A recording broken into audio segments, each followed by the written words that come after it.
കേരളത്തിന്റെ ആഭ്യന്തരം കൊള്ളക്കാരിലേൽപ്പിച്ച് കേരളത്തെ കൊല്ലാക്കൊല ചെയ്ത് കൊള്ളയടിക്കുന്ന മുഖ്യമന്ത്രി പിണറായി വിജയൻ രാജിവെക്കണമെന്നാവശ്യപ്പെട്ടുകൊണ്ട് കോൺഗ്രസ് നാട്ടിക മണ്ഡലം കമ്മിറ്റി തൃപ്രയാറിൽ പ്രതിഷേധ പ്രകടനം നടത്തി.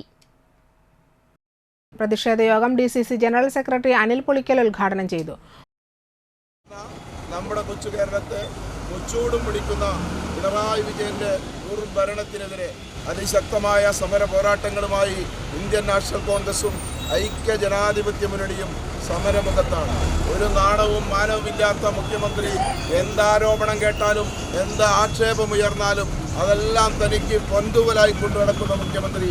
ഈ മുഖ്യമന്ത്രിയെ കേരളം പാഠം പഠിപ്പിക്കുന്ന കാലം അതിവിദൂരമല്ല എന്ന് ഈ സന്ദർഭത്തിൽ സൂചിപ്പിക്കുകയാണ്. പിണറായി വിജയന്റെ രാജിക്കായുള്ള സമരമാണ് ഇന്ന് കോൺഗ്രസ് നടത്തുന്നത്.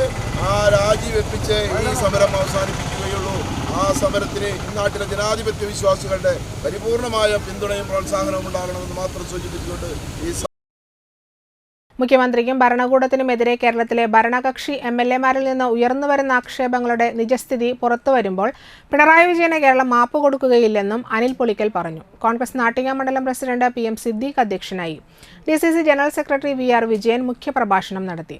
മഹിളാ Congress Nattika block president P Vinu, block Congress committee ഭാരവാഹികളായ TV Shine, PK Nandanan, CS Manikandan, മത്സ്യത്തൊഴിലാളി കോൺഗ്രസ് ജില്ലാ ഭാരവാഹികളായ PC ജയബാലൻ, ബാബു പനക്കൽ, പഞ്ചായത്ത് മെമ്പർമാരായ ബിന്ദു പ്രദീപ്, KR ദാസൻ, റീന പത്മനാഭൻ, രഹന ബിനീഷ്, PM സുബ്രഹ്മണ്യൻ, KV സുകുമാരൻ എന്നിവർ സംസാരിച്ചു.